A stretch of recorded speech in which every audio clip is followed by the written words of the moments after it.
In this lecture, we'll zoom in on the physiological sensations bubble from our model of emotion. As humans, our bodies have several responses to threat. You've probably heard of the first two, fight and flight, which we'll do a deep dive on shortly. But there are also three additional responses besides fight or flight, so let's cover them briefly. The third is freeze. Think of a small animal who knows a predator is lurking nearby or a deer in the headlights. Freeze is a state of attentive immobility designed to avoid detection. In contrast to fight or flight, heart rate slows down, and we take on a tense, coiled like a spring body posture. Our only movement is breathing. The fourth threat response is flop, which is similar to freeze in that heart rate goes down, but instead of going rigid, we go limp. Think of a possum playing dead.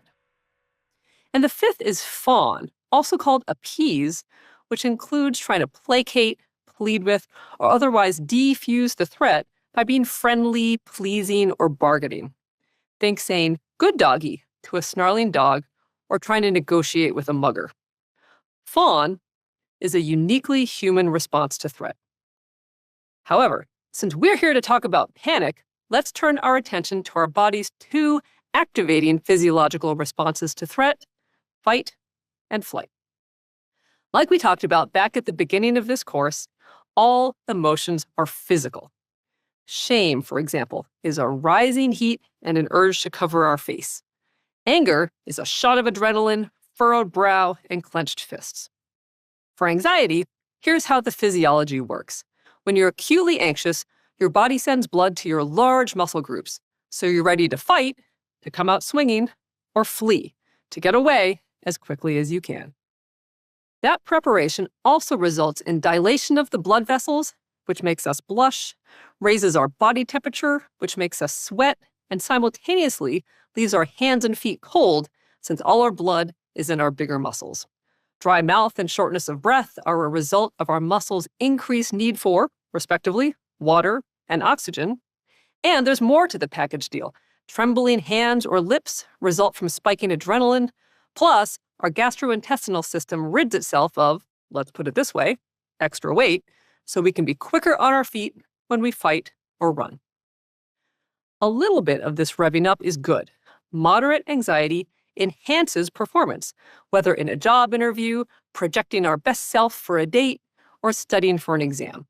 In fact, the relationship between anxiety and performance has been found to take the shape of roughly an upside-down U, officially called the Yerkes-Dodson curve for you trivia nerds out there, with the optimal level of anxiety for peak performance right at the top of that curve. But move along to the right on that upside-down U, and as anxiety increases, performance decreases. Not only that, but intense anxiety is uncomfortable. Panic, the most extreme anxiety, is, to say the least, unpleasant. Panic leaves us exhausted. It's impossible to think through all the adrenaline. Our memory is shot, and all of this can be embarrassing. Feeling frozen, mute, gasping for air, or thrashing around isn't usually the impression we're hoping to make. So, how does potentially helpful anxiety turn into panic? Here's a three-part snowball effect, appropriately called the panic cycle. Panic often begins with a physical sensation or sensations. As I described, there are many symptoms associated with otherwise normal anxiety and tension. Plus, there are all sorts of unexplained blips and bloops that happen in our body all the time. The key step is what happens next. In panic, we interpret a situation as dangerous. This second step is called catastrophic misinterpretation. For instance, if we feel a bit lightheaded, we might think, uh-oh, what if I pass out right here in the middle of the grocery store?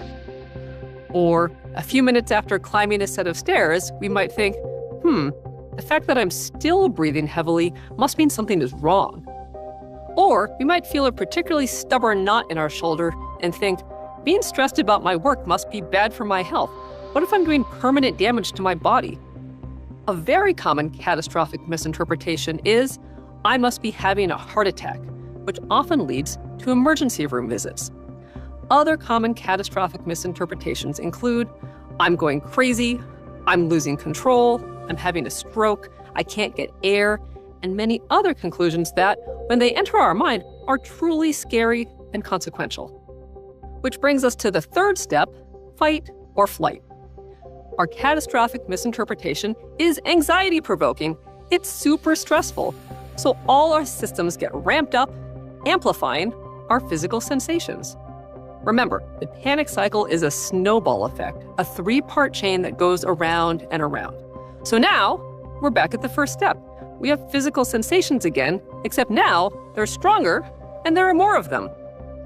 At this point, we often interpret our intensified symptoms as proof that something really is wrong, something bad, a heart attack, suffocation, imminent collapse, really is happening. Somewhere along the cycle, we'll also bring in behavior. Logically, we'll do something to try to save ourselves. We'll call our partner, go to the ER, take our pulse, pre-dial 911 and sit, waiting, ready to see if we should make the call. And round we go. We repeat the cycle until we burn out. It's impossible to stay at peak physiological activation forever. Eventually, our parasympathetic nervous system kicks in and our body drops into exhaustion. Because a panic attack is so unpleasant, it's unsurprising that once we've had one, we might fear having another one. So we try to do everything in our power to keep another one from happening. We keep panic at bay, or so we think, with what's called safety behaviors. And they're exactly what they sound like, subtle behaviors that reduce your fear of having another attack and make you feel safer. For example, common safety behaviors include carrying a water bottle with you at all times, your cell phone at all times, making sure you have your anti-anxiety medications, asking people for reassurance, only going out with someone else, never alone, so they can assist you or call for help if panic strikes, or trying to distract yourself, like listening to a podcast or scrolling social media. Another common safety behavior after a panic attack might be monitoring your body very closely for the symptoms that preceded the attack or were particularly distressing, especially in circumstances that were similar to the first attack. But a not-so-fun fact about physiological sensations is that if you look for them, you will find them. Let's do a demonstration. For the next minute or so, I'd like you to focus on your scalp. Be aware of any tingles you may find there. Focus very closely and intensely. Scan every part of your scalp for those tingles, the crown of your head, behind your ears, and when you find a tingle, zero in on it. Keep a close eye on it. Don't take your attention off it. You want to monitor it closely to see what will happen. What happened? If you're like most people, you discovered and intensified tingles on your scalp simply by pointing an intense attention spotlight on it. Now, apply this to your panic symptoms. If you're monitoring your heart intensely for quickening or abnormality, or monitoring your vision for any changes or disturbance, you're likely to get a lot of false positives. As you might guess, safety behaviors like these are a form of avoidance. They're behaviors we do or don't do in order to, in our minds, avoid another panic attack. Other methods of avoidance include avoiding any situation where we might experience panic-like symptoms. That might mean not exercising, not having sex, or not drinking coffee. And if our fear of another panic attack, literally our fear of the sensations of fear itself, crosses that line into distress and impairment, meaning our well-being is affected or we can't live the life we want to live, then experiencing panic attacks has crossed the diagnostic line into panic disorder. Panic disorder often, but not always, goes hand in hand with another diagnosis called agoraphobia, which is intense anxiety in a minimum of 2 situations when you're out in public, open spaces, crowds, or other places from which escape might be difficult. For example, folks with panic disorder and/or agoraphobia might fear and avoid busy stores, crowded transportation hubs like airports or train stations or movie theaters. Or we might stop driving because what would happen if we had a panic attack while driving? Or we might drive, but avoid freeways or bridges or tunnels, or only drive in the right-hand lane so we can easily pull over or exit. We might feel trapped in a barber's chair or when getting our nails done. After all, we can't run out in the street in panic with a barber's cape around our neck or yank our hand away from the manicurist without causing a scene. It could also mean avoiding situations where help might not be available, like being home alone, especially at night, or traveling somewhere we think is too far from a hospital or our doctor. Regardless of how we try to save ourselves from panic or how we try to avoid spaces outside our homes that make us anxious or panicky, our avoidance steals the credit. We attribute not having a panic attack to the fact that we had our medications with us, we sat near the exit, we scouted out the restrooms as soon as we got to the restaurant in case we needed to make a beeline. The safety behaviors or other avoidance reduced our stress and anxiety, but only for the short term. Long term, we become dependent on them. We think we need to do or avoid the behaviors to keep the panic away. As you can guess, feeling dependent can make us more reluctant to leave our safety behaviors or avoidance behind. We start to believe that the situations we're avoiding are really and truly dangerous, which narrows our lives. It's ironic, like being pushed underwater by our own life vest. Now, having panic attacks doesn't mean you have panic disorder. It's entirely possible to have a panic attack or even a series of panic attacks, but not fear and avoid having another one. Regardless, what can we do? Remember our cycle? Physical sensations, catastrophic misinterpretation, fight or flight. That gives us 2 points of intervention: physiological and cognitive. As usual, let's start with our change toolbox. Specifically, let's start with slowing and calming our physiology. To do this, we'll use our respiratory system. In other words, breathing. Our respiratory system is one of our few body systems that work both unconsciously and consciously. It works unconsciously. We don't have to think, breathe in, breathe out, breathe in, breathe out. But we can also access it directly and on purpose. We can deliberately change the speed, depth, and pattern of our breathing. And this will help us take advantage of the fact that our bodies are a package deal. All our systems want to work together. So we'll use our breathing as the gateway to calming all our other body systems. When we get anxious, our body takes in extra oxygen to, you guessed it, get ready to fight or flee. But if that extra oxygen is not used up, meaning we don't actually run away or come out swinging, we enter a state of hyperventilation. Plus, even as we're breathing in more oxygen than our body needs, our blood vessels also constrict, including the blood vessels to our brain. So, even though we have more oxygen than we need, less oxygen is actually getting to our brain, leading to physical symptoms like dizziness, shortness of breath, feeling faint, confusion, blurred vision, tightness in our chest, and more. Therefore, we want to do 2 things. One is breathe slowly. Because our body systems want to work together, slowing our respiration will also slow our cardiovascular system and cascade out to others. Our second goal is to rebalance the proportion of oxygen and carbon dioxide in our blood. To regain this balance, we will exhale for longer than we inhale. To accomplish both of these goals, breathe in slowly through your nose. If it helps you to count, go for it, but you don't have to. Make this breath normal size, not a big gulp or big inhalation. We're trying to rebalance that oxygen and carbon dioxide. Think more of a slow, gentle trickle of air entering your body. Next, breathe out slowly through your nose or your mouth as if you were blowing a soap bubble with a bubble wand. If you blow too hard, that bubble will pop. Again, aim for a slow, gentle trickle. Here's the key. Make that exhale longer than your inhale. Again, you can count or you can go by feel. Now, I'm sure at some point in your life, when you were nervous before a big moment, someone has said to you, take a deep breath. But if I could shout it from the rooftops, I would change the phrase to take slow, normal breaths. And of course, make your exhales longer than your inhales. A method popularized by wellness expert Dr. Andrew Weil called 4-7-8 uses these principles. Breathe in for 4, hold for 7, breathe out for 8. Another popular method called box breathing, inhale for 4, hold for 4, exhale for 4, hold for 4, doesn't have the longer exhale, but it does help you slow down your breathing and calm the body.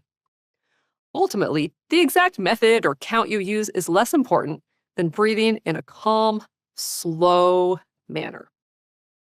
Bottom line, if you're getting stressed about counting or proper technique, or it feels forced, simply focus on slowing down rather than on whether or not you're doing it exactly right.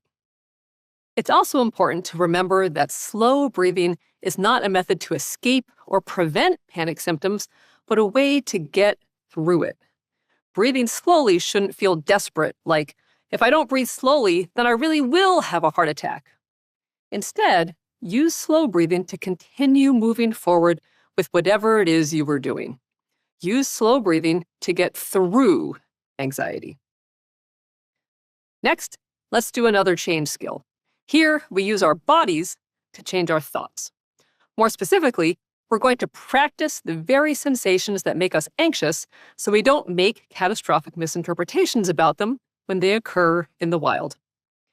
This technique, called interoceptive exposure, is the gold standard tool for treating the fear of fear itself that characterizes panic disorder.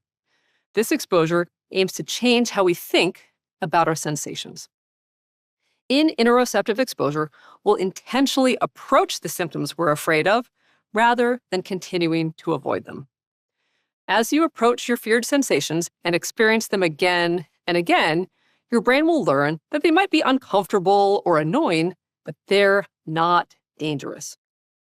Ultimately, our goal is to get your brain bored with the sensations, so when they occur randomly in real life, your brain will interpret the sensation as, oh, this again, I know how this works, and be willing to experience it, as opposed to interpreting it as a problem, a danger, or a sign of a feared outcome, and being unwilling to experience it.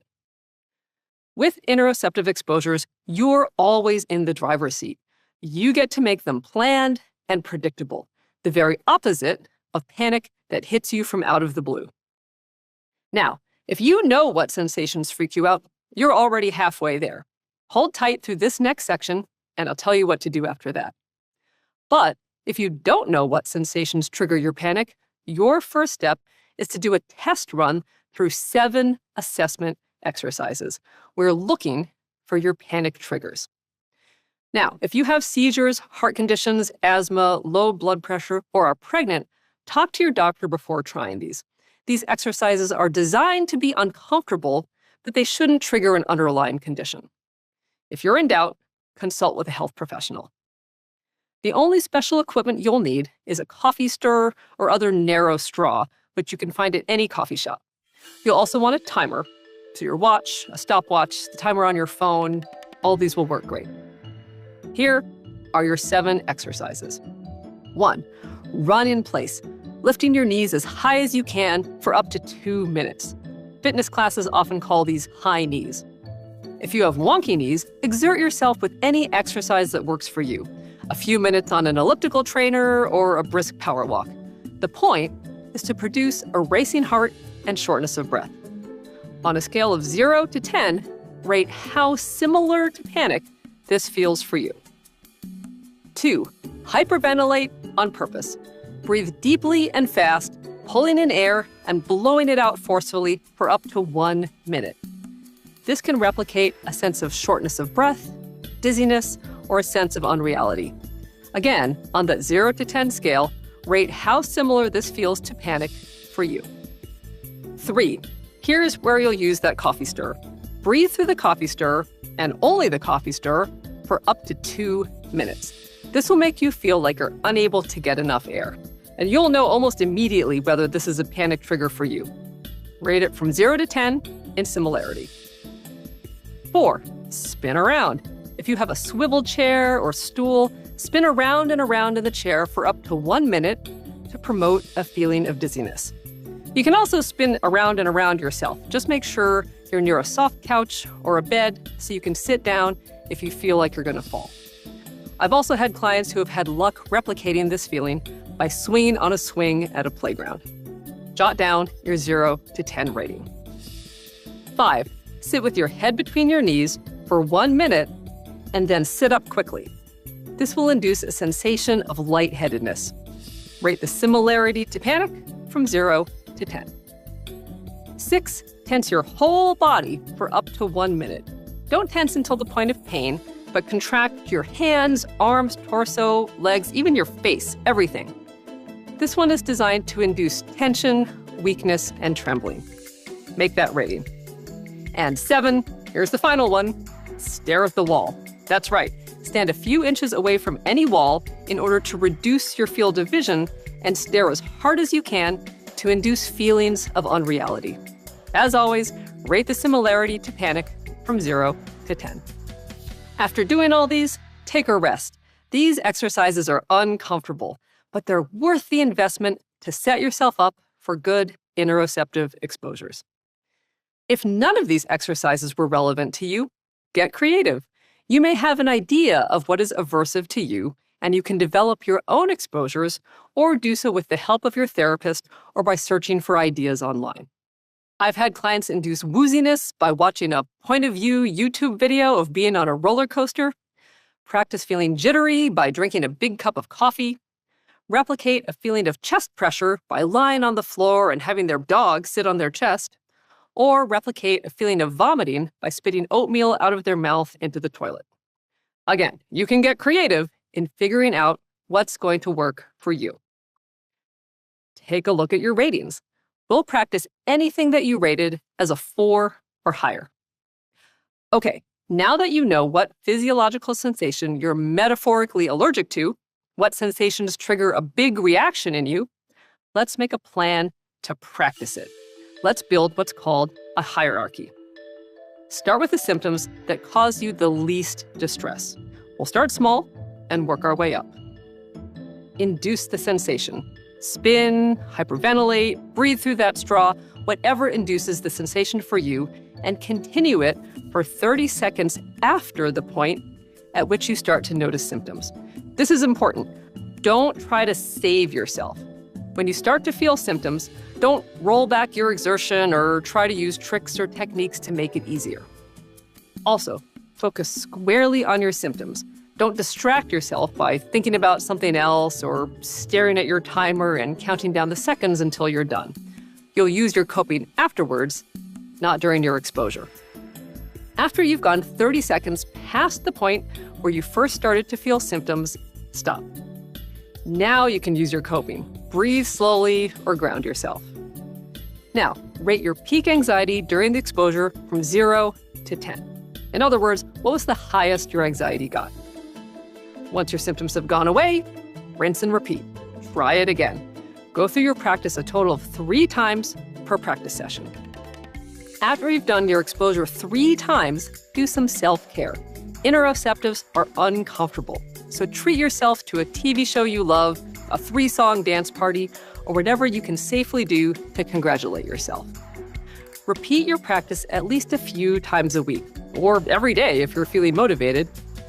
Over time and multiple practice sessions, you'll see those peak anxiety ratings decline.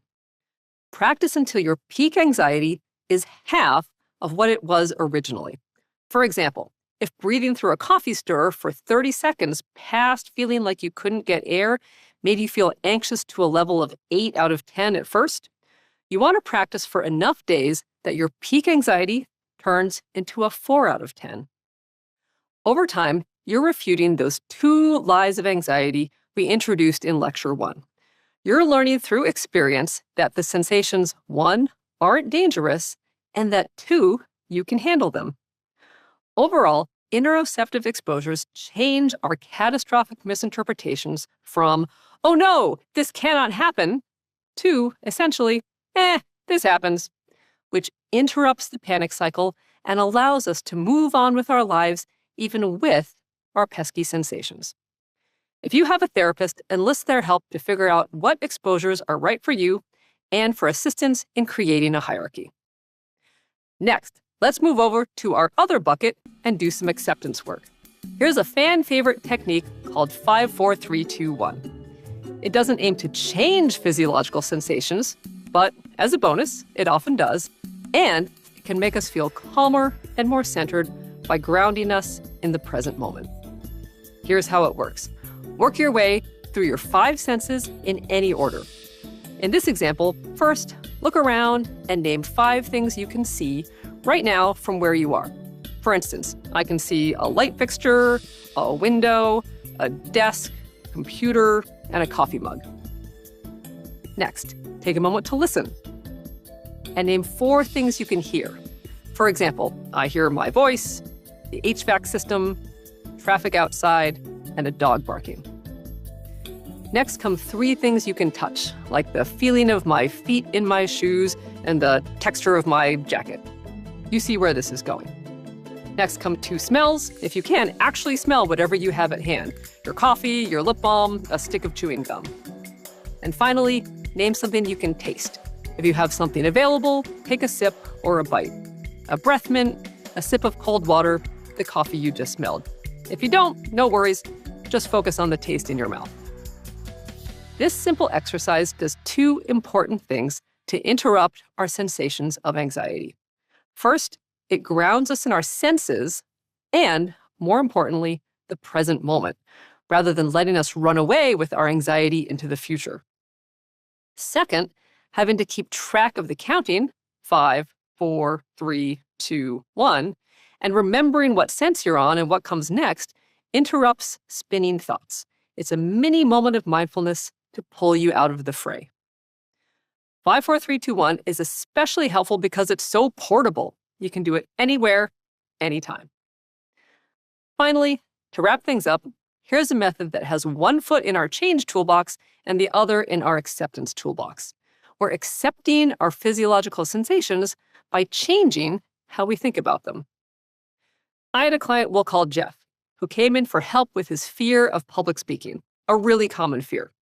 But his goal was not just to be able to give effective presentations without losing sleep for days beforehand. He also wanted to feel anxiety-free in his body. He came in wanting to, quote, get this taken care of once and for all, and, before a presentation, feel cool, collected, and most of all, calm. But when I talked with him, I had in mind a study by Dr. Alison Woods Brooks out of Harvard Business School that found something surprising. In the study, she asked participants to do difficult math problems under time pressure. To make things even worse, she framed the problems as an IQ test, rewarded participants with money for every correct answer, but deducted money for every incorrect answer. The instructions ended with the phrase, "Good luck minimizing your loss." Everything was focused on making the participants as anxious as possible. Then, right before the math problems began, each participant was given one of 3 instructions. Try to remain calm, try to get excited, or the control condition, please wait a few moments. They were hooked up to a heart rate monitor so the study team could see what happened. It turns out that everyone's heart rate remained high throughout the math task, which makes sense given that the framing was designed to essentially freak everyone out. But who actually did best on the math test? The group that was told to get excited. Why is this? Before a big moment, we naturally get physiologically activated. All bodily systems are go, and it's hard to slow a racing heart and jangling nerves even when we tell ourselves to calm down. So, rather than trying to change our physiology, we can change our mindset by saying, I am excited. This changes our view of the task from a threat, which results in anxiety, to an opportunity, and one we're excited about at that. Seeing the task as something we get to do, rather than something we have to do, doesn't change our physiology at all, but it changes how we interpret it in our minds. As for Jeff, he was never able to feel rock-solid calm and collected before a presentation, which makes sense. That's a really high bar that I'd argue isn't realistic nor helpful. Remember that Yerkes Dodson upside-down U? We want to feel some activation to help us perform at our best.